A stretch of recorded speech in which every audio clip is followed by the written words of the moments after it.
if a hero is only as good as his companions, are the companions only as good as the hero? Well, we're going to be talking about that in a lot more in this episode of Systematic Geekology Take 2. I feel like I've heard this before. Well, I needed a companion to remind me to hit record. And that's why I'm here with the one and only Christian Ashley. I am Joshua Noel, and we have a really fun, different, unique episode planned for you guys. We're going to be competing in this episode to see who can come up with the best team of 7 sidekicks or companions. They're going to be 1 Doctor Who companion, 1 Star Wars apprentice or Padawan, 1 Star Trek blue shirt, a superhero sidekick, an anime or animation companion character, an animal sidekick, and 1 wildcard companion that each of us can pick. And the fun twist, our other friends, hosts of the show, Will Rose and TJ Blackwell, got together and came up with a secret mission, an email we have not opened yet. And we're going to see how well each of our teams that we come up with can do on the mission. It could be form a prayer group. It could be defeat Galactus. It could be travel to hell and prove the hearkening of hell. We don't know. We have no idea what this mission could be, but we're going to put together a team that we think could handle anything. And that's the competition. It's going to be a lot of fun, so hang in there with us. But do you know why we still don't know? Because my companion forgot to remind me to hit record. Oh, sure. Maybe it's my fault. You know why I didn't know? Because I have that covered up right now with the outline. I can't see that. Well, guys, I'm Joshua Noel. I'm here with the one and only companion to God himself, Master of Divinity, Christian Ashley. Oh man, this is gonna be a fun one. First things first, let's talk. Mention what we've been geeking out on. All right. So I am going to throw an anti-geeking out recommendation out there.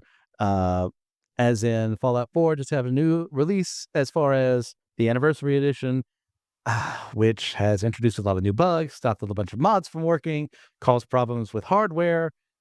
It's not fun. I'm not big on it. I really wish these companies would just, make more games rather than re-releasing the same product over and over again.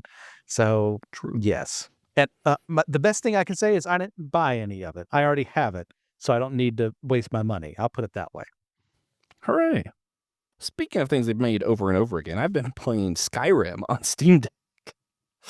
And I'm not like trying real hard going into the story. My brother just finished it and then was telling me, he was like, oh yeah, I just played through Skyrim again. And it's about that time.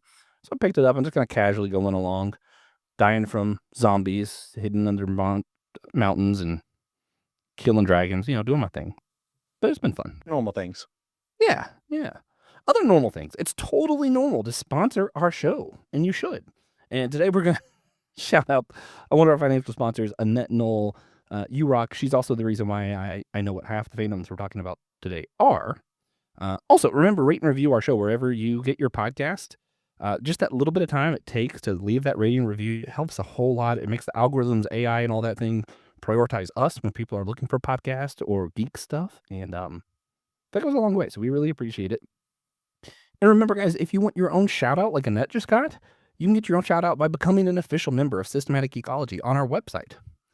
Same website, you can find some exclusive content, some cool merch, and other ways to just kind of get plugged into the Systematic Geekology community if you want to be more a part of what we're doing here. And just, I don't know, I love our community online, and even in person, we got to go to NC Comic Con, so I'd really love it if everybody just kind of jumped on and shared in this together, as we might be talking about here in a minute, what friends do. But for now, let's go ahead and jump into today's episode. First things first, I want to start with the whys. So why are we doing this? So Christian, first, why do you think we're drawn into stories about like teams, team-ups, mashups, all that kind of stuff? Like, what is it that draws us to that? Why would me and you even want to build a team in the first place? Because allegedly, when there's more people together, you should have less problems. But to actually answer the question, it's like I've mentioned several times before on the show, my favorite series of all time. Once again, not for the quality, but because of what happens in it, is Marvel Team Up. I love Spider-Man. I love Marvel characters. I love seeing them together. I love solo stories with those characters, but there's just something more special when Spider-Man can't solve a problem and the Human Torch comes in or Captain America comes in and they work together and they solve the problem and they become better friends by the end of it. Or there's a problem that arises between the two of them. They have to work on their relationship with each other. Then you have the classic setup of teams in comics universes, not just comics, but in general. We have like the Avengers, who are started because Loki created the problem that had all of them come together and forced them to become a team. You have, if I'm remembering correctly, it's the machinations of the Skrulls before the Secret Invasion that caused the new Avengers to come back together after they had been disassembled. And then for DC, on that side of things, you have the JLA. When Starro invades, in most continuities, Superman isn't enough to take him down.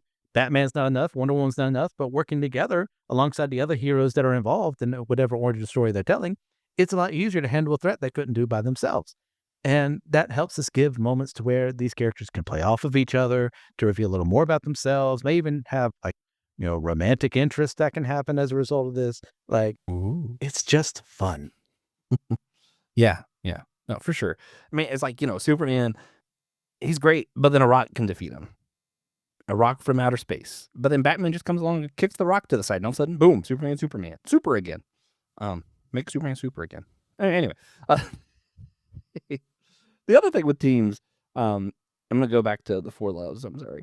I almost said Christian Ashley wrote it. C.S. Lewis, a little bit different than Christian Ashley. I wish. Writes the Four Loves. He's talking about friendship and like some of what makes it different. It's like romance, it's about each other. It's like I'm just infatuated with how great Christian is. But friendship is about something.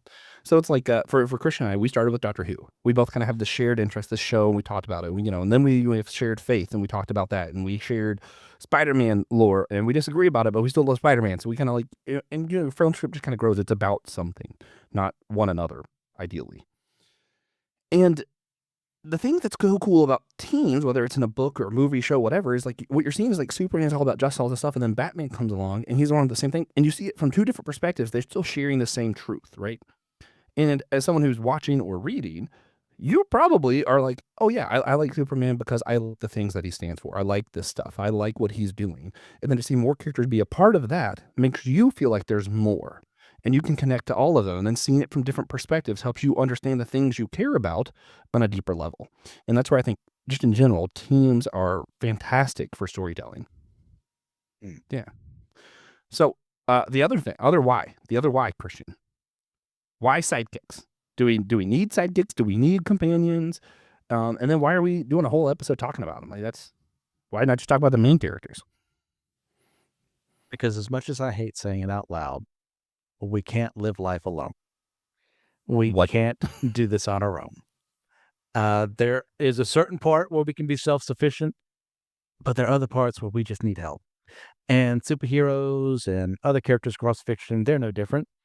We need, like, Captain America is a lot more interesting when you're building off of Bucky, and then a retcon with Winter Soldier, and you have Rick Jones and the Falcon and D-Man and Diamondback and so much more. They help in different ways play off of him in a way that if Captain America was just by himself, yeah, he can still tell a compelling story about it because we like his character, we like what he's about. But you add someone else into the mix and it changes everything about the story, because now how are they reacting to it? How are they reacting to Steve's choices? Or just using him as an example, then of course, I mean, we go to scripture, we see people working together. Elijah has his Elisha. Paul has his Timothy. And Jesus has the disciples. Jesus doesn't need the disciples in a way that a human would need them in the same way, but he's still doing something important there. He's teaching them about what to do so that when they have disciples of their own, things carry on to the point where we're at today. That wouldn't have been done if we didn't have organization there of people working together, mentoring people, spending time with them to get to know them better, and also teach them about faith. And we need sidekicks because one day they're going to be the heroes, because the hero isn't always going to be around. You get things like Dragon Ball, like, yeah, that was one part of the story until, money and everything, where Goku left because he wanted everyone else to be capable of saving the world.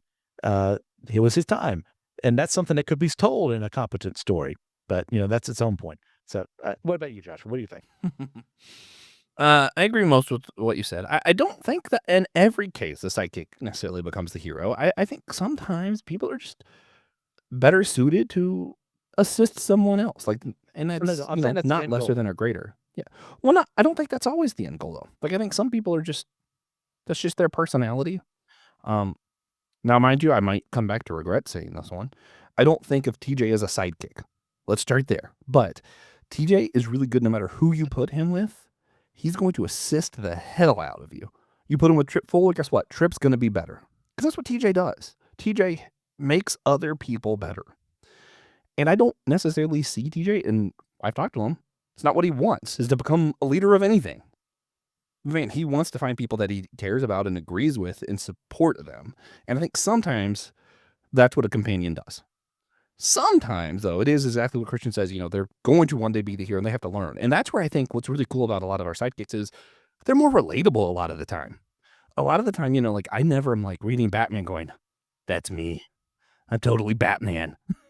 But maybe I read it and I hear Dick Grayson and I see where he's struggling and how he's like, I'll never measure up. And he's going through really personal stuff. And I'm like, oh, wait a minute. I think I relate to that character. So I think a little bit it's a way in to make some of these larger than life heroes actually feel relatable.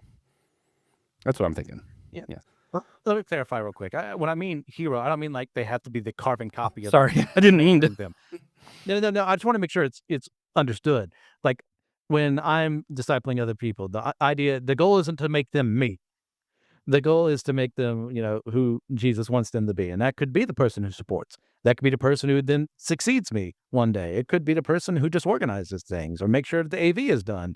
Like that's a heroic, they become that hero and they wouldn't have done that without someone pouring into them and watching out for them. So that's the point I was making. Which we'll get more into that later on. But we need to hurry along because we have a ton of stuff to talk about this episode. First, let's go ahead and build our team. Let's cut to the chase. And we've both agreed to the honor code. We're just going to accept that the other one, whatever he chose, counts. Even if I don't want it to count, I'm saying it counts. Because we haven't gotten to this part of the episode. This is interesting. I texted you, and you said that sounds good. Sure, I did. I have evidence. And not only that, we're gonna double agree to the honor code. The part I didn't text him. We're grading each other. I don't get to say that I think my team's better than Christian because of course I think that. Christian's gonna grade my team and I'm gonna grade his. I want to see who comes out. And we're just gonna be honest. And I believe that Christian can be honest, and I'm hoping he trusts me to be partially honest. The problem is I might not know all of his characters. That does make things difficult, but it's fine. We'll figure it out. We're gonna stroll through our picks though for our 7-member teams. Okay. There we go. So first we're starting with our Doctor Who companion. Recurring character. So if you got to my number one pick for my favorite Doctor Who companion is also who I'm picking here because I think Ace is not only a great character, but one of the greatest companions ever. I think she is the best because she brings a lot to the table. She is an explosive expert. She is someone who rebels enough against authority without being a total punk about it, who knows when to keep people in their place, who also knows when to use a baseball bat to kill and beat up a Dalek. It doesn't. It's when you see a Dalek, that's when. It's on site. Like, take them out. And she uses what she has at her disposal and what she's not supposed to have on her disposal to blow problems up. It's wonderful. An explosives member is definitely, that's key. That's key. I like that. For myself, I'm starting with, I'm going to start with Jack Harkness, Captain Jack. Okay. I didn't mention him at all in our Doctor Who episode because I cheated. He would have got a shout out. He isn't necessarily one of my favorites. He's close. The reason I pick him for this, though, he has enough leadership qualities, enough charisma, and he has proven he can work with the team. And that's where I think he's going to be pivotal to making my team actually functional. And he's fun, which I also think is important for a team. So, starting with my Doctor Who. Next up, we're going to do our Star Wars pick. Christian, who are you going with? Yeah, I'm picking Zane Carrick from the Star Wars Knights of the Old Republic comics. he is atypical for a Jedi, and he's not really, he hasn't been trained well. His master doesn't like him, and to the point where he is framed for murdering his fellow apprentices after those masters have a vision of the future where they fall to the dark side. So it's him struggling against the Jedi Order, also in the midst of the Mandalorian War, dealing with criminal organizations, trying to just find a way to like live and expose the truth to the world that he's not a murderer. And he over time grows as a Jedi despite not having a master, grows in empathy to other people and say, what about this part of the Jedi Order? It's a little different experience things in the real world versus, the safety and comfort you get just from being, trained by someone. So Zane is going to be maybe one of leaders, if not the leader. All right. I dig it. Now my pick for Star Wars. This was really difficult for me, actually. I'm gonna go with the one and only Darth Tyrannus, otherwise known as Count Dooku. Because he's pragmatic.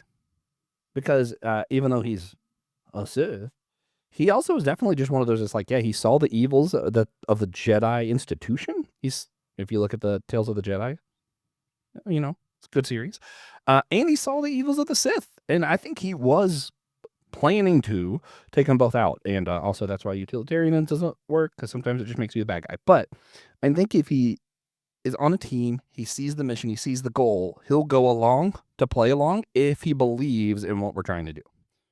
If not, could be a dangerous pick that takes us all down. We'll see. All right, Christian, what's your next one? We're going Star Trek blue shirts. Yes. Which, for listeners who don't know, blue shirts are the medical science officers. Yes. So I'm picking Dr. McCoy. You want a man who can face problems head on, knows his stuff, knows also how to have a good bedside manner, and to make sure the people in charge know, hey, you may be in charge of the starship, but this is my room. You're going to listen to me. And regardless of whatever scenario is picked, I have the opportunity for him to say, I'm a doctor, not a blank. And no other character on this list has that capability, which I think makes him outrank anyone else. All right. I love it. I am going dangerous here. I never pronounced the name correctly. I figured, not in a bad way. Like, I figured this was your choice, and I like it. He means a lot to me personally. So, yes, Officer Joseph Mbenga. Did I say that right? Do you know? Mbenga, yes. Okay. Solid pick. Yeah, great character. Not only is he a great medic, he's seen war. He knows the reality of war. He knows when it might be necessary, and he absolutely is going to be the first one to say it's not necessary. And he just has that heart that I don't think anyone else on my team has. So he's going to be the heart of the team, I think. I like him a lot. He's a good idea. This is not a Mbenga episode, so I'll stop there. All right, next up for comic sidekick. Yeah, I'm picking Rick Jones, who is probably the definition of the sidekick in comics world. He's worked with and studied under Captain America, the Hulk, Captain Marvel, the original. He, in recent years, has become a Hulk himself. He is someone who is prepared for any situation to the point where a plane blew up and he parachuted out of it, not having previously been established that he had one. And I got asked why. And he said, well, of course I have a parachute with me wherever I go. You know how long I've been in this trade?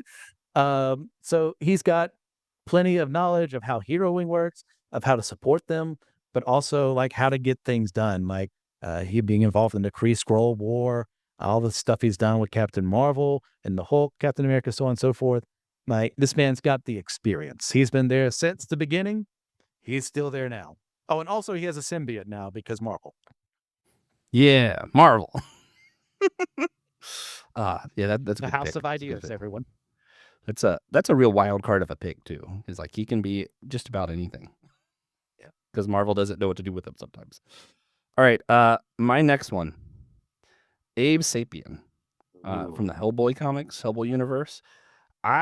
I love Abe. He's very much one of those who's like, he's a supporting role kind of person. He doesn't have that kind of personality. He's going to take charge, but he's very understanding, sympathetic. He's very intelligent. So he's good at like figuring stuff out If we're going to do like detective work, he'll be helpful. He also has some pretty cool abilities as far as getting inside your head, seeing your past, all those kind of things, and yeah.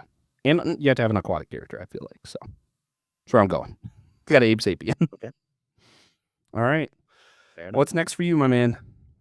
We got okay, so we did comic All right, books. so Next on is it animation next? anime and animation. Yes. Okay.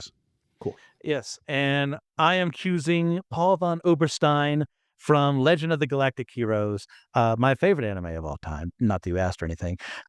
This is a story of political Never heard of it. machination, of empire fighting democracy. What's the right form of government you should have? How do you work inside a government that's maybe a little more fascistic or maybe a little more corrupt? And he is more on the imperial side of things. And he recognized as he grew up that if he had been born at an earlier time in history, he would have been murdered because his eyes weren't working. So he would have been born blind. And this was a time as they're in space, we've regressed because that's one of the themes of the show is that humans make poor decisions again and again. And it was a racial purity idea that anyone who wasn't so-called racially pure would be killed. And he recognizes that elements of that still exist in the empire, and there are nobles who are going to take advantage of that. So he wanted to change things, but he also recognized something important. He doesn't have the charisma for it. So he starts to support people who can get the job done. And that's how he gets involved with Reinhard and Kirchheis and Mittermeier and all of them, so that he can make sure things get done while also recognizing he's never going to be number one, but he can support number one. And he can That's also really make the hard useful. decisions because his morals are a little less good as others. So he will allow things to happen, not let the guy in charge know so that it doesn't look like he did. So when they happen, he looks like the good guy for coming in and solving the problem. And you kind of need a little shady person every now and then.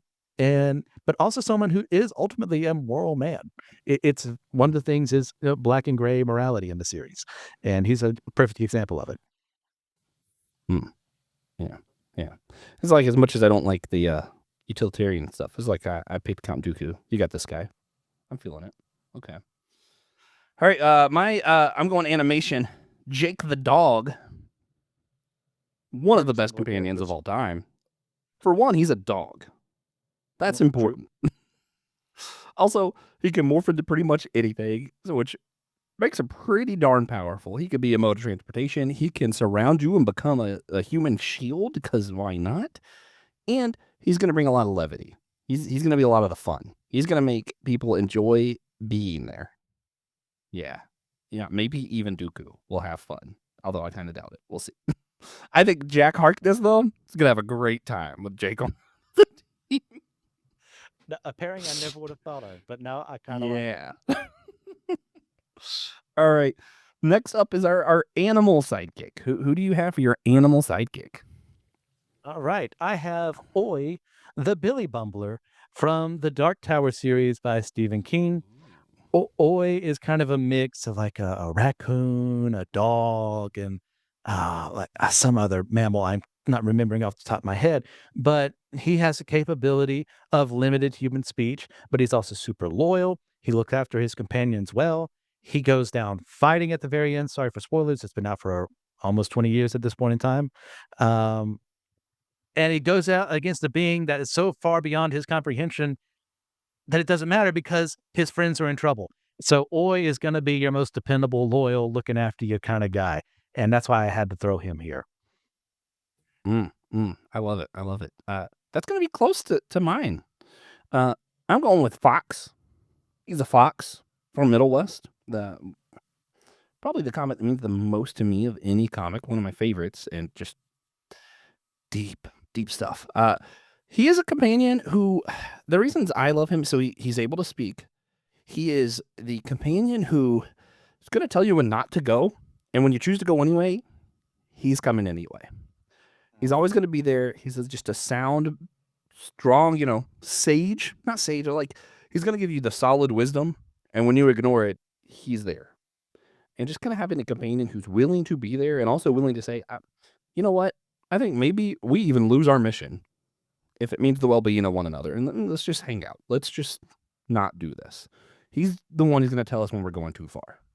When Dooku's like, let's destroy the Empire, he's like, you know what? What if we realize that's just a suicide mission and let's not? So that's his role on the team.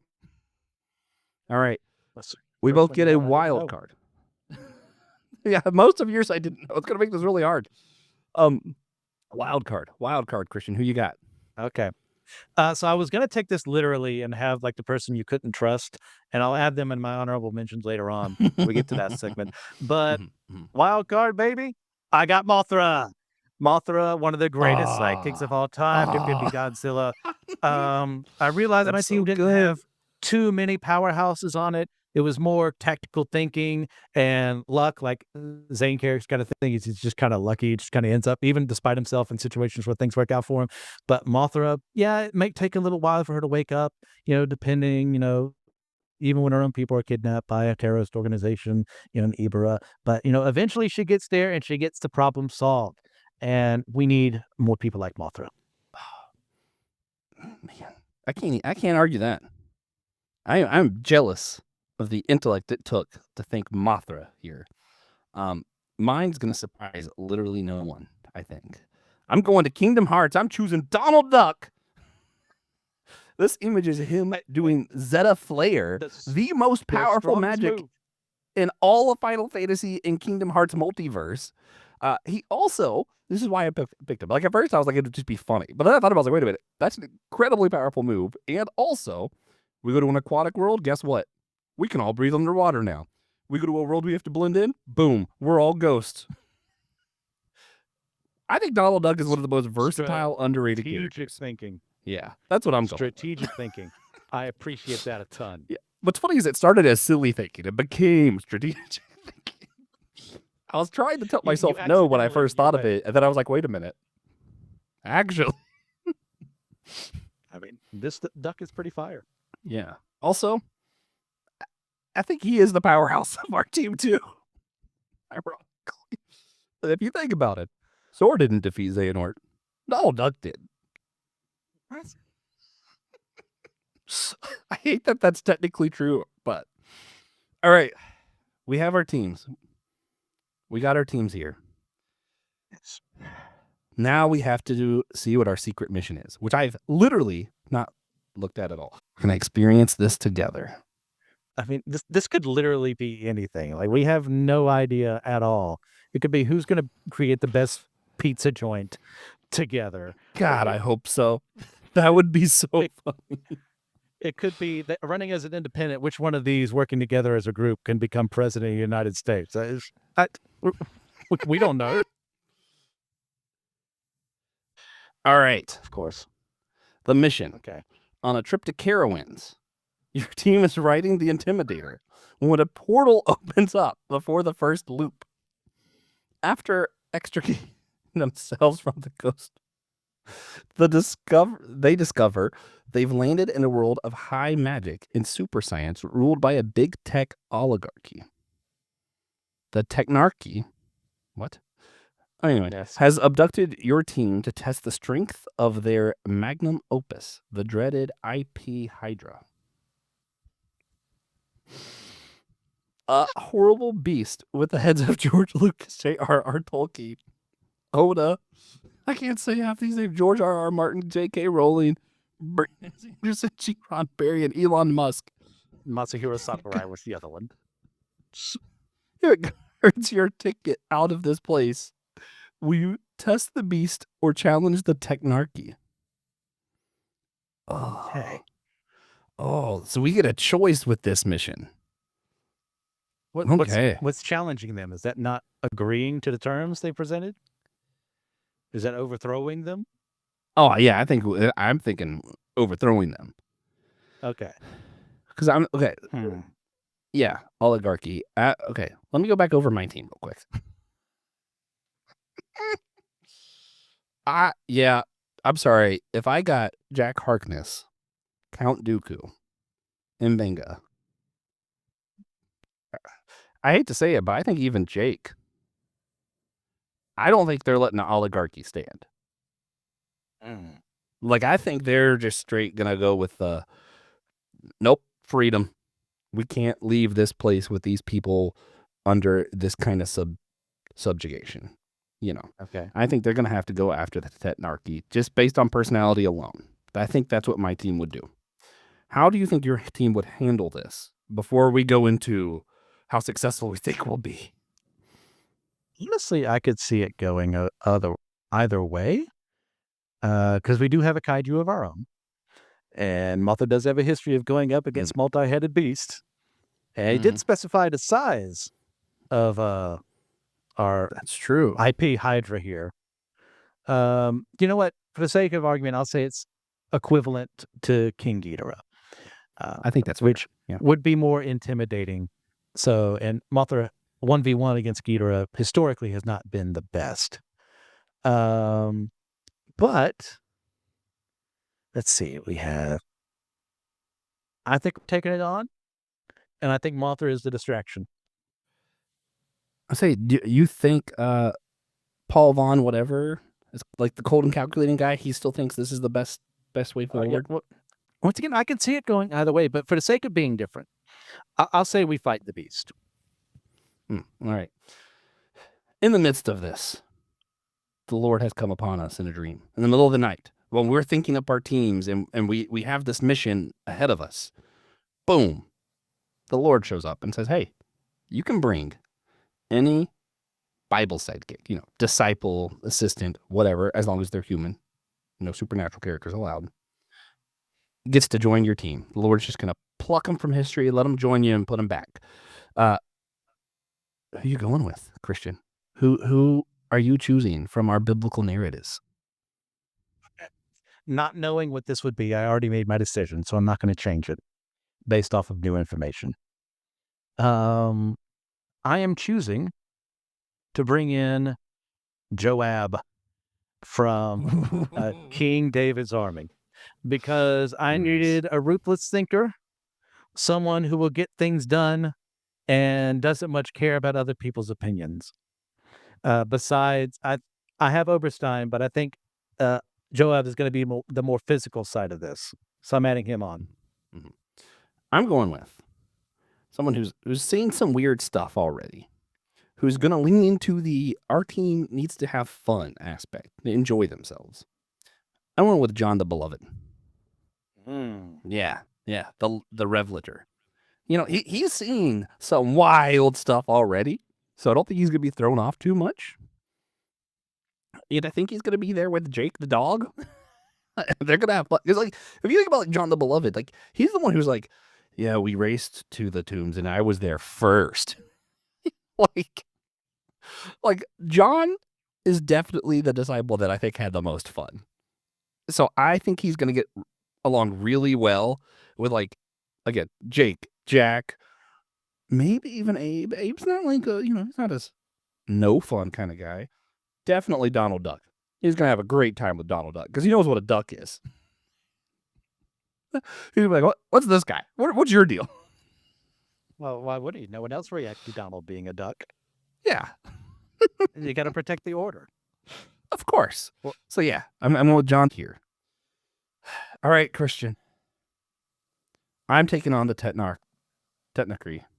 You're taking on this giant multi-headed oligarchy beast. God, this is great. I love our co-host. We have 5 different measurements that we're going to grade each other on here.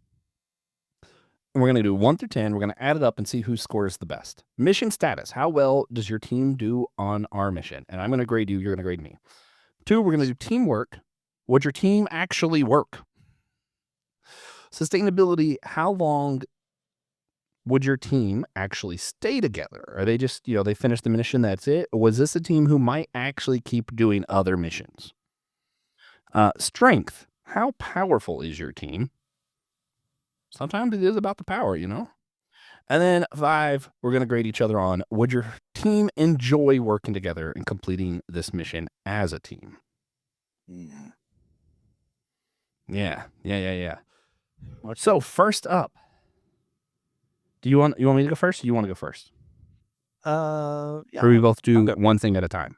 Okay. Yeah. Mission status. Okay. How well do I think your team does on this mission? I think you've got a pretty competent team for this. Dooku's going to be a huge outlier as far as like wanting to work with them. Outside of the fact that he is willing to work with people like he has in like the Clone Wars show and beyond, of working even with Jedi if it means that he can get his goal. So I think he can put his pride aside and make this work. Of course, you've got John there as someone who can negotiate and work with people despite the weirdness going on here. And of course, Fox is there as a voice of reason. Reining in Jake is going to be a problem, but Yeah, Jake's gonna have a fun time in this world, unfortunately. he's a wild card. But I think we can make this work. I think Jack Harkness has a way of making misfits work together well, as we've seen in Doctor Who and Torchwood. It's a shame That's what I about was. the actor. Yeah, that's what I was really banking on, is Jack Harkness pulling this team, pulling the reins in, kind of deal. It also depends on how willing he wants to be to flirt and manipulate people. That could cause problems. But I think ultimately he may deny himself because he sees the greater moment here of actually getting out alive and taking care of the technology, because he's anti-authority in that regard. No, he hates authority completely, but an authoritarian group like that, he can't handle it. So, And I got to throw out there, Donald Duck has been in the world of Tron, so he's no stranger to tech world. that is true. Yeah. Okay. So as far as ranking out of 10, I'm throwing an 8 there. I think once again, it depends on the capabilities of this technarchy. Are they like, the technarchy of warlock species and X-Men? Are they higher level than that? Are they something more akin to the Reapers of Mass Effect? There's a lot of unknowns here, but like, I guess since that hasn't been specified in our prompt, I guess we'll just have to decide on something and say that the teams we have assembled could fight at least one-on-one with whatever they have. Um, and they're not going to fight one-on-one with the beast, though, because they think that they don't have the firepower for it, which potentially they could, but they might lose some people along the way. And I don't see them being willing to do that just yet, unless it was like the last option. So, like I said, I'll throw them an 8. I think they have the capability to infiltrate, may even get people on their side, because Jack's a very persuasive guy. Dooku is a very persuasive man. Yeah, there's a lot going for him in that regard. Okay. Mission status, I'm going to give you a 10, because I'm convinced from your description that this Paul guy is going to say, yeah, this is our quickest way out of here. This isn't our problem. This isn't our dimension, not our problem. I think he's going to help kind of pull them in with a understanding. Yeah, let's do this. Mothra is just going to go after the monster anyway, I think. So they might as well lean into it. And then you got Ace with explosions and Zane being Jedi. I think with that extra help of explosions and Jedi, Mothra can take it, and having the other characters there to just kind of support. And no matter what injuries you sustain in the fight, I'm convinced McCoy is going to be able to doctor everybody up. With the exception of maybe Mothra, who I think will heal on her own anyway. It would take a little more work for him. Yeah. But So I think you kill the mission. Yeah. Yeah. I don't see any issues that your team might run into, really. Okay. Yeah. All right. What's next here on my outline? Teamwork. Yeah, would the team actually work together? Right. So you've got some really like level-headed people here. You've got the Fox, from what I understand. You've got Abe Sapien. Mavinga, for the most part, is pretty reasonable and rational. Once again, Harkness and Dooku, I don't see them normally working together, but faced with this problem in front of them, I see this working. Now, it depends on how long it takes for them to do it. If Jack's wanting to take his time and Dooku's wanting to do things, faster, or vice versa, I could see friction developing there, and Dooku trying to persuade people to like, I should be the one in charge. You should be listening to me. That could be a huge problem. Jake, of course, is the wild card. He wants the technarchy down. It doesn't matter whose side he takes. Jake has morality to him, but he's also missing his family, and he'd like to get back to him. So does the easier option mean he goes with Dooku instead? And Donald Duck is a cantankerous person. Takes a little while for people to get used to him and accept him as he is. And that it doesn't mean he hates you. It just means he has a hair fire trigger, even though he doesn't have hair, just a lot of feathers. So he's someone that could cause problems and friction. So if they start off doing this and they automatically try and implement a plan, I see this as failing. But if they take their time, enough time to not cause friction, I see this doing pretty well. I'm giving like a 9 out of 10 there. If they take even longer, that goes down like excessively. Yeah. So given the immediateness of the situation, I think your team's going to just do the thing. Mothra's going straight at the monster. I mean, there's not a lot of time to think and see whether or not they're going to work together. But if I'm just evaluating the team and not just thinking about the mission, I could see McCoy not really getting along with Ace, or possibly even this Paul guy. I don't know the Paul Vaughn very much, but I could see McCoy kind of getting into this whole explosion violence. Like I feel like he's pretty anti-violence and explosions, just because that's kind of the nature of Star Trek. So I could see some tension there, but that's really, for the most part, I think the rest of them, I don't know Zane well enough to know how he would react to some of these other characters. He's definitely one of the more moral characters. Yeah. I mean, Mothra doesn't seem scrupulous if need be. Yeah. Mothra isn't one to stick by a team too long, but when Godzilla's in trouble, Mothra's there.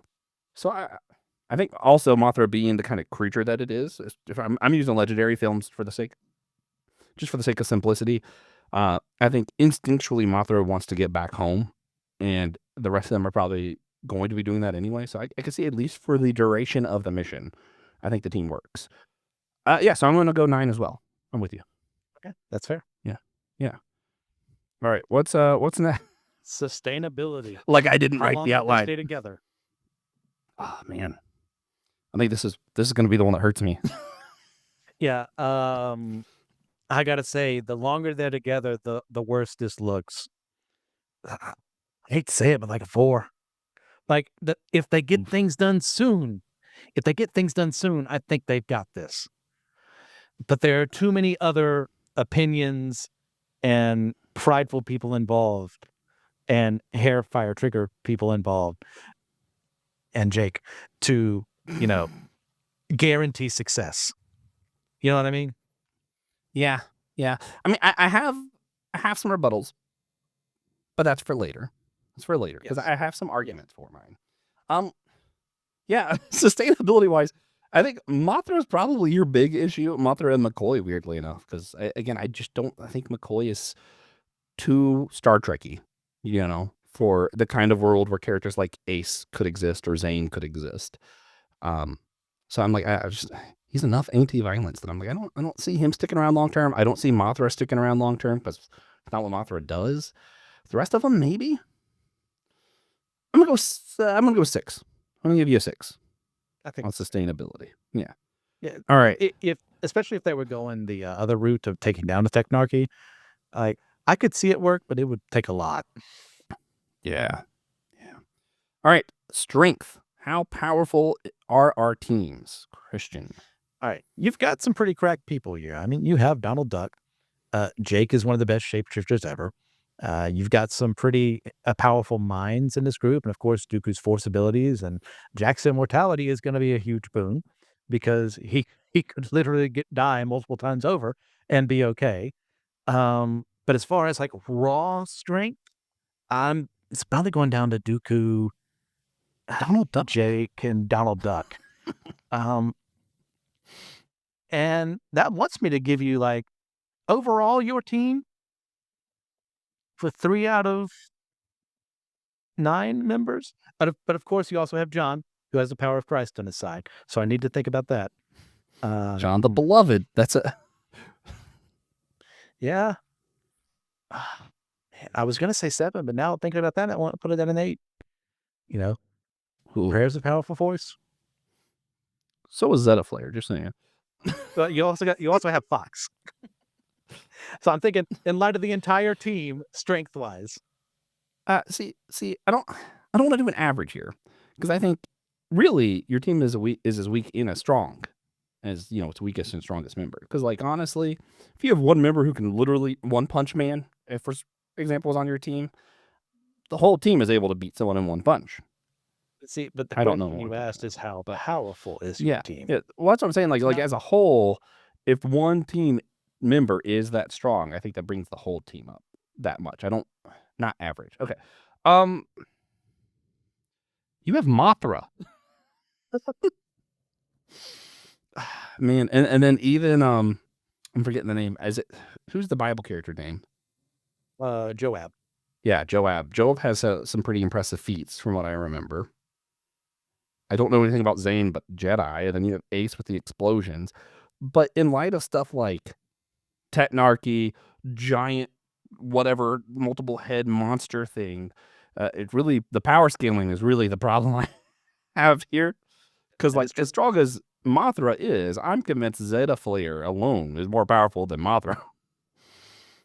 But I'm not sure. Because power scaling's hard and also bad. I don't like it. It's annoying.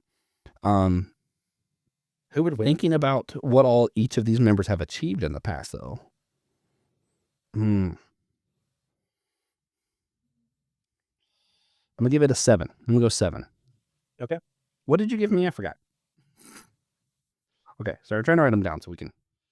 All right, last one. Fun. Is your team going to enjoy being around each other and working together?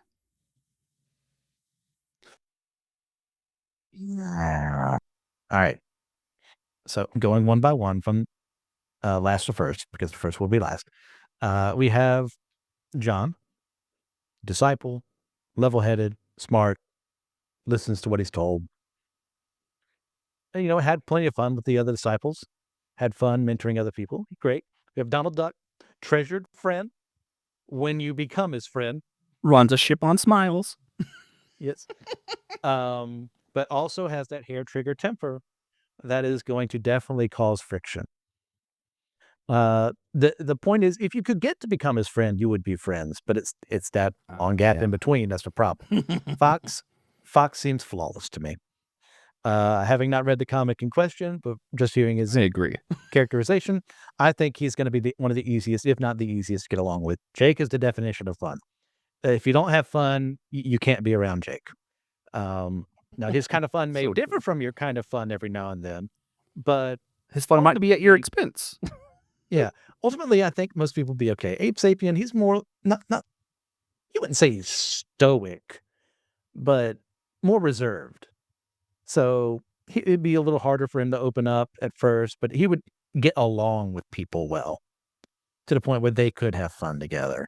And of course, Dr. Mbinga, suffering from PTSD as he does, is an extremely qualified doctor, has canonically had fun multiple times over, as we've seen in Strange New Worlds and, the original series. So maybe a bit prickly at first, but definitely not as bad as McCoy would be, should we say. Definitely easier to make friends with.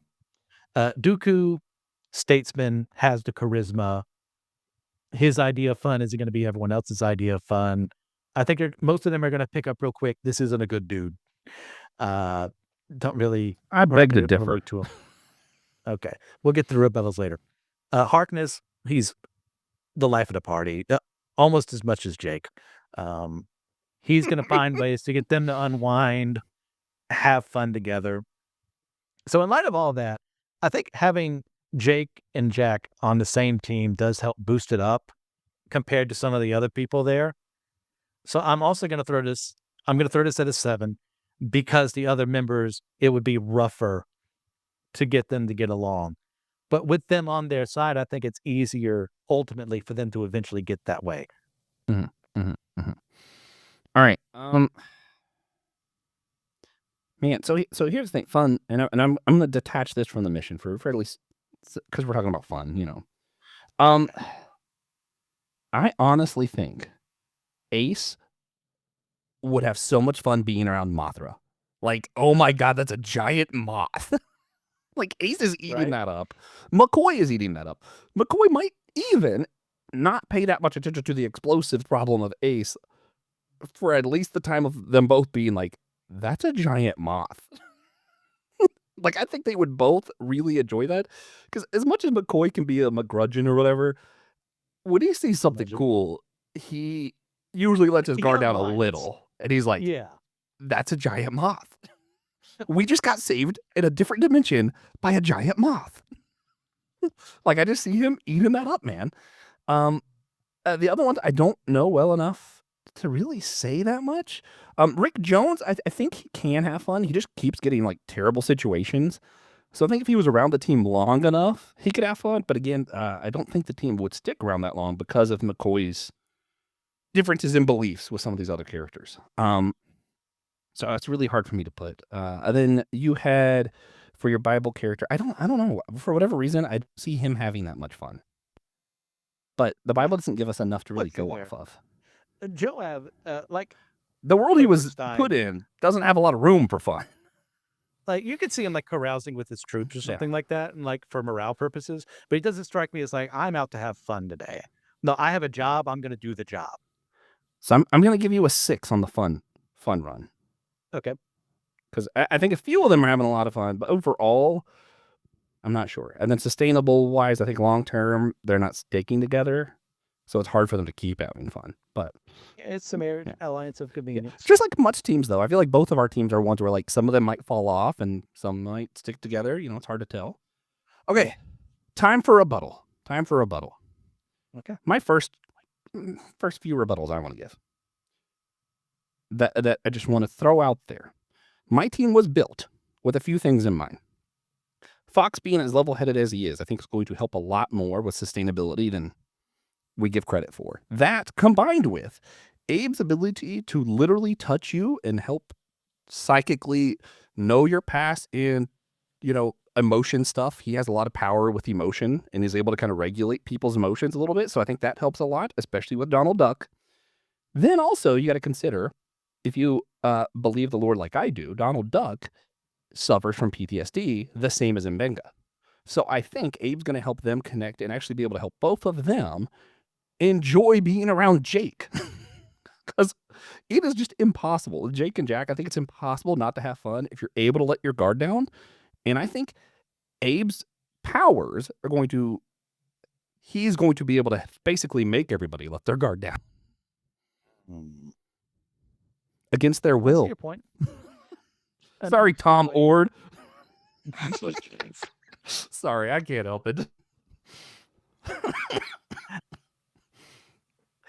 Now, it helps you know Abe better than I because you've read more of the comics. I've only had the movies to go off of, and it's been a while since I've watched them. Yeah. So I forgot he had that, if they even show that at all. I don't know if it's in the movie. Okay. I'm unsure. Yeah. That's a great feat to have, especially in like creating a cohesive. It makes him invaluable to teams. Yeah. Yes. Does that change any of my ratings? That's what I want to know. You're the ultimate judge. I never move. All right. It's my stick. Let nothing move you. Even logic. All right. Christian, do you have any rebuttals for me? Gosh, you just said these things and I'm trying to remember them. Do you want to know what your scores were?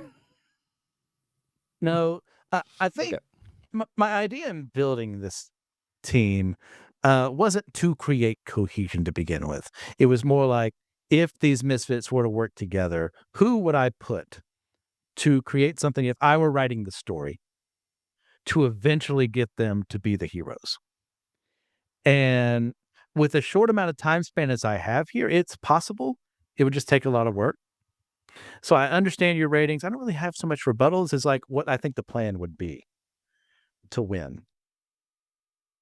It's so shocking that the one of us who's most likely winning doesn't have rebuttals, and the one of us who's most likely to lose lead had a lot of rebuttal. All right, I'm going to add these up. So what you gave me first. So you gave me an 8 on mission status, a 9 on whatever was after that. Let me pull this back up. How do people make D&D podcasts? This is what this is making me realize. This seems impossible. Okay, A lot 9 on gets edited teamwork. out, and some people are just competent. They don't need to do it. A 4 on sustainability. You gave me a 7 on strength. Unfair. I'd say a 4. After what you said, I'll throw it to a 6. That I like. Thank you. A 7 on sustainability, which might be generous, honestly. No, 7 on strength. Okay, that makes more sense. 7 on strength. And yeah, okay, we're Zeta Flare. Okay, anyway. 7 on fun. Okay, I'll accept that. Jake's great, but whatever. I gave you a 10 on mission status. To be fair, your mission was easier because your guys made an easier choice. A 9 on teamwork. 6 on sustainability. I gave you an 8 on strength and a 6 on fun. Wait, did I have that backwards? Did you give me an 8 on strength and I gave you a 7 on strength? I think that's what happened. I don't remember. I'm going to change it. And if I was wrong, then this is going to be great to edit. With the official Record Keeper show. Yeah. Okay. Replay the audio. We feel like we technically could, but we're not going to. 1925. Oh my God. If that's correct, we tied.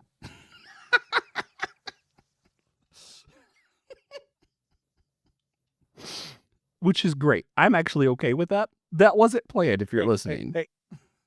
Let's make a tiebreaker, Dim. How each team solves the problem. No, wait. I've redacted the bonus question, but I promise you it's going to be the tiebreaker. Okay. So, guys, you need to become an official member of Systematic Geekology.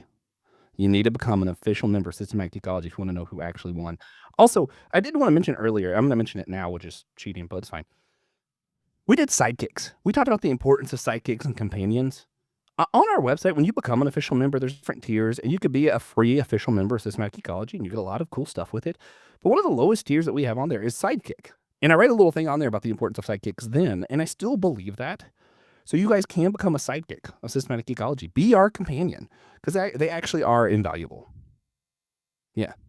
So, and so are all of our sponsors, all of our official members, even the free members. Again, website in the description. Anyway, Christian, I want to know our honorable mentions.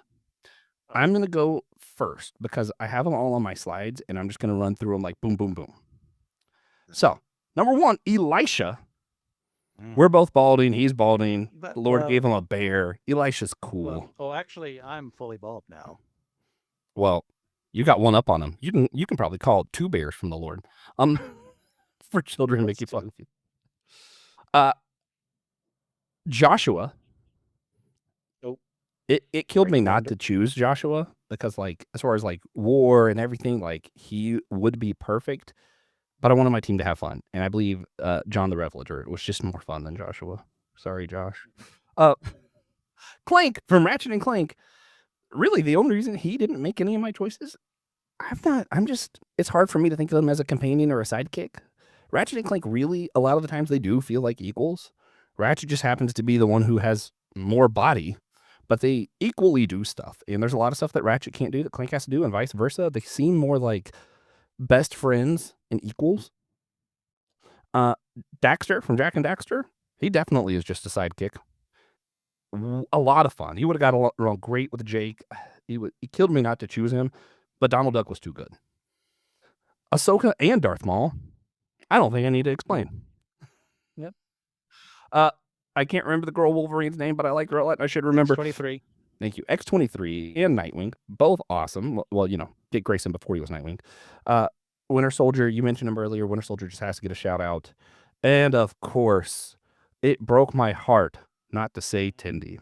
Tendi is one of those characters who annoyed the absolute hell out of me when I first met her. And by the end, like, I still occasionally think about, and mostly because someone's profile on one of the social media, one of the streaming services that we definitely don't share is Tendi. And every time I see Tendi, my heart gets a little sad, a little heavy, because I'm like, man, I wish I could see more of them. And there are some comics and stuff, but it's not the same, man. I need more Tendi. That team, I really connected with. Lower Decks. I just personally connected with all the characters so much, and it was hard not to say Tendi. But yeah, so those are my honorable mentions. Christian, you want to go through some of yours? We share one. That is Nightwing. Nightwing is, I believe, the greatest hero in the DC universe. Not because Correct. he's the strongest or the best, but because he relates to the most heroes and works well with them. Kind of like The the first one that changes said, in wait a minute, Marvel. what if it's a systemic problem and we addressed that? Somehow no other hero seems to think of that. Sorry. Let's see. I also have in my honorable mentions. I was going literally for the wild cards. I had Gaius Baltar from Battlestar Galactica. That's if I really wanted my plan to fail, or actually may even succeed, depending on how things went. Mystique was also there as like she could literally be anyone, or she could be working against the team that brought her there. Uh, it could be literally anything. And then, of course, Charlie Reynolds. Uh, it's Always Sunny in Philadelphia as the wild card himself. Then on the animal companions, I had Kilala from Inuyasha, giant cat yokai who can transport you around places but also kill things. Um, then I also had Onimi from Star Wars as seemingly he's just a jester working for with the Yuzan Vong Supreme Overlord, but he's actually the guy in charge of him because he's the one Yuzan Vong who has access to the Force. Then, of course, there's Verger, who has been character assassinated by other writers, but when she first showed up on the scene, was like the perfect. You didn't know where she stood until eventually you learned who she was, and she is on the good side. And then I also had Bob the Skull from the Dresden Files as someone who would probably know a lot about arcane magic, but whether or not he would work with the team, that was the question. So I didn't put them on. Yeah, and also sorry to Will, but the other ones I would. The reason I didn't mention any of these on my team is because I would have had to choose all of them. Darkwing Duck has the greatest companions. Gizmo Duck, Morgana, freaking Launchpad. Name a better companion than Launchpad. I dare you. So good. You might name more Uncle powerful, Scrooge. but like Uncle Scrooge, yeah. Yeah, Darkwing Duck is, and that's his real ability, which is funny because he's an arrogant jerk. But his real ability is just surrounding himself with the right people, man. Yeah. Which, hey, maybe that's the whole point of this episode. Surround yourself with the right people. No, I do want to say, I know this is kind of a long episode already, which I knew it was going to be. We touched on this earlier. I think it's important that we actually do talk about this because the nature of what we're discussing, to me, it feels like we would not be being real geekologists if we didn't dig a little deeper into this, because I think you can't talk about sidekicks without getting here, or companions, whatever you want to call them. Some churches do this like discipleship program, and this goes to what you were talking about earlier, where like some people are brought in to leadership after being mentored by a pastor. So you'll have a pastor who's mentoring someone, and eventually they'll become the pastor, so on and so on. Other churches do this where they say like the associate pastor itself or the youth pastor is a calling, not just like a step up. So like you're there so that one day you'll be pastor. And there is kind of a debate, like youth pastor shouldn't be just a stepping stone to get to real pastor, the lead pastor. It should be its own calling. And you have a lot of people arguing on both sides of that. This is a real thing in the evangelical world. I don't know about outside of that. Most of your mainline traditions, I think, do more of a appointment rather than calling and job seeking. But I think it is actually important to talk about, like, should we think of the associate pastor, youth pastor, these other roles as stepping stones and eventually I'll be the main pastor, the main hero, or should we think of them as like their own calling? You mastered the divine. You tell me. Wow. I think it depends. I hate to be that vague to start off with, but I do think it depends. Like, is that what God has called you to do? Is that you want to start somewhere, not to say smaller, but somewhere not at the top, to learn under someone and see how they run things, or be a youth pastor taking care of, the youth and watching over them to eventually say, well, now that I've done this, let me go up and take care of an entire church. If that's what God tells you to do, do it. I mean, I would like to start off as an associate pastor first, if I do get hired somewhere, but I'm open to either position of being head, youth, associate, whatever, because I think I could be called to either one. And other people, I know one of the best pastors I've been over has never been a head pastor. He has always been the associate pastor. And he has no ambitions to go above that because he feels the call is to just stay here, be the support, make sure things get done. And that's it. That's where God wants him to be. Mhm. So looking at all this, I'd say that both ideas have value in them. Now, if we go one over the other, that's why I have an issue, because I don't think that's how the calling works. I don't think it's this rigid.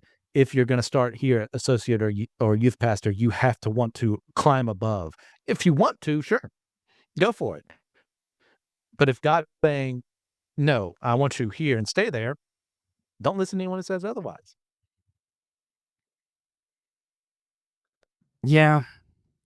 I mean, I hate to we tied, and now we're gonna both say both and to this last question.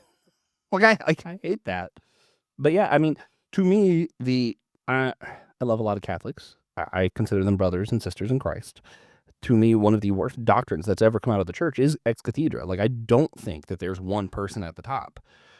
So I'm going to give two answers to this. One being, everybody should be somebody else's sidekick, somebody's companion, somebody's assistant. If you're not learning from someone, I think you're just doing it wrong. That's going to go to one of my favorite Bible verses that I always forget the reference for. I'm great at this. It's either Zechariah 3 or 4. This whole episode. Yeah, it's either Zechariah 3 or 4, though. It's a prophecy, and he sees this image of two olive trees. And this actually is some of the inspiration for the logo for a whole church podcast. There's these two olive branches that are pouring into these lampstands that eventually pour into lamps and light candles. And what it's broken down to be is like, hey, that's the source going down to one leader, to the next leader, to the next. And then when you go to the book of Revelation, guess what they're talking about? The lampstands. It's a reference to Zechariah and the importance of that leadership struggle where you're always answering to someone. And the ultimate person we answer to is Christ, is God, of course, but like, you should always put yourself under someone.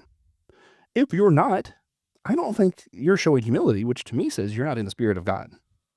Point blank. And I actually really like our current Pope, and I think he is putting himself under, and that's where some of these synods and stuff that the Catholic Church is doing, I think is actually really important, that the Pope is putting himself under other people and learning. He's not just, I'm the man. But yeah, this isn't a Catholic episode. We won't go into evaluating what we think the Catholic Church could do better. But I will say, I think it's absolutely important that everybody is being poured into from someone else, and also seek out people that you can mentor, that you can help. I just think that's the way the church is supposed to work. Point blank. There should never be, you're the guy in charge. That's why I like councils. I like synods. I like all those kind of things. At the same time, yeah, I think some people are called to be youth pastors, or called to be associate pastors, and that's where they want to stay. And that's fine. I think some people, and this is where somebody gave me some advice when I was in high school that stuck with me, and I don't agree with his theology anymore, but I really like what he said, and I still tell people this all the time when they talk to me about this kind of stuff. Do you want to know what you want to make a plan for your life, all this stuff? It's like, sometimes prayer and the Holy Spirit are like headlights on a car. And what you see in front of you, the road in front of you, go there. You might not know the end destination, but prayer, the Spirit's going to lead you to see what the next steps are. And sometimes it's scary to not know the end, but sometimes you just got to trust the Spirit and be like, hey, look, I could tell the road's turning right here. I'm going to go ahead and turn right. And I think that's the true in this case. I think sometimes if your calling is to be a youth pastor, it might just be for now. And maybe God calls you to something else later on. Maybe that's always the case. But you don't need to know if it's always the case, and that's okay. That's just where I'm at. So yeah, we both said both and we both tied. Great content. If you were like, oh man, 2025 was the year of polarization, we can't wait to see the ultimate winner. Didn't happen. If this comes out in 2026 and you're talking about the faces behind you, guess what? That's what sidekicks are. So either way, we covered the theme, annual theme, because we don't know when this releases. Yeah. All right, Christian, anything else before we wrap this up? Yeah. I still think we should do something where we say how they win. Oh, just wait, guys. Go over to the Systematic Geekology website down below. I might even make this free content because I think people should know who the real winner is. But you got to be an official member. I'm going to stick to that. You got to be an official member. We didn't plan to tie. I hate that we did, but sometimes it's just how the dice rolls, how time works. It's a fixed point in time that we were going to tie. Unless I got it wrong with the numbers on who actually rated whose strength, in which case this could all be moot. But for now, we mentioned there's a redacted bonus segment. It's not even a question. It's a whole segment. And it's going to be such a thrilling surprise. Just wait, guys. Just wait. For now, though, we're going to do recommendations really quick. Mine, pretty simple. I'm going to recommend. I forgot how much I hated doing this. Guys, I'm a Christian who hates Christian media overall. I think most Christian music sucks. Most Christian movies suck. Most Christian TV really, really, really sucks. There's a few. What's the word? Exceptions. Chosen was a good film. No, Risen. Risen what I'm thinking of. Good film. The Ben-Hur. Excellent film. Some Christian music I really love. Not most. Switchfoot, though, they knew what they were doing. Reliant K, they know what they're doing. The people who made the Chosen TV series that I don't like, I think it was done really well. It's just boring to me because I already know the story and they're just doing the story. I don't need that. They made a show that I enjoy, that I'm going to recommend because I actually think it's funny.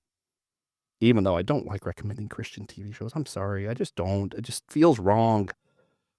The Promised Land. It's a mockumentary of Moses and them in the desert. It's freaking funny. It's accurate. It's emotionally deep. It connected me to the story. As someone who has studied Bible a really long time, I probably could be considered a Bible expert. I read it like more than a dozen times a year. It's accurate. It's funny. It does add some stuff, but man, the jokes aren't irreverent. And also, it's not just trying to shove the Bible down your throat.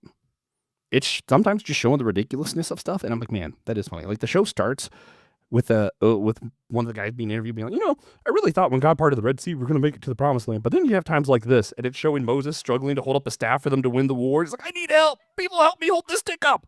And I'm like, oh, God, wait a minute. This is going to be this. It was so funny. It's already been approved for season 2. I can't wait. It's so funny. And I went in to hate watch it. Let me put it that way. I went in so I could complain about it, and now I'm singing its praises. So, yeah. Christian, what about you? Recommendations? Actually just started The Chosen not too long ago, and I was expecting to not like it either. But I'm more positive than you are ultimately. But I'll check out that other one too. Yeah. You know what? I'm just going to generally throw out D&D. I just had a session last night. It was a ton of fun. Like, if you can find the right people, and I know that's a lot of work and it's a lot of trust you have to put in people, but it's worth it in the end to create worlds together and have twists and turns for your characters and your fellow party members and the new discoveries you make along the way and the loot you can get, whatever it is that drags you in. I'm more the role player. That's something I love. And I learned that more from playing the game. Like, you can't go wrong with a good game. Yeah, there are definitely worse games out there and people who should have no business DMing, but that's part of the fun too, is figuring out the right fit for you. So go out in there and play a game of D&D. Good stuff. I got to ask, is that the shirt that I was never sure that you got? The Priest of the Geeks? Yeah, T-shirt? I meant to tell you that I got it, but I forgot. Sweet. Because I'm old. Well, we're both wearing comfort color shirts. Mine's from a different podcast. But if you guys want to check out the merch, I love these shirts. They're not the most comfortable in the world, but they're like, you can tell they're quality made. They are pretty comfy, especially in colder weather. If you're like me and you don't like having stuff on your arms, but you still get cold, comfort color shirts are great. If you're like Christian, I don't know, because Christian never gets cold.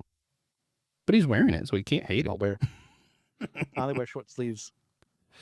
Yeah, so is what it is. So with that, remember that bonus question, just bonus segment, just wait, guys.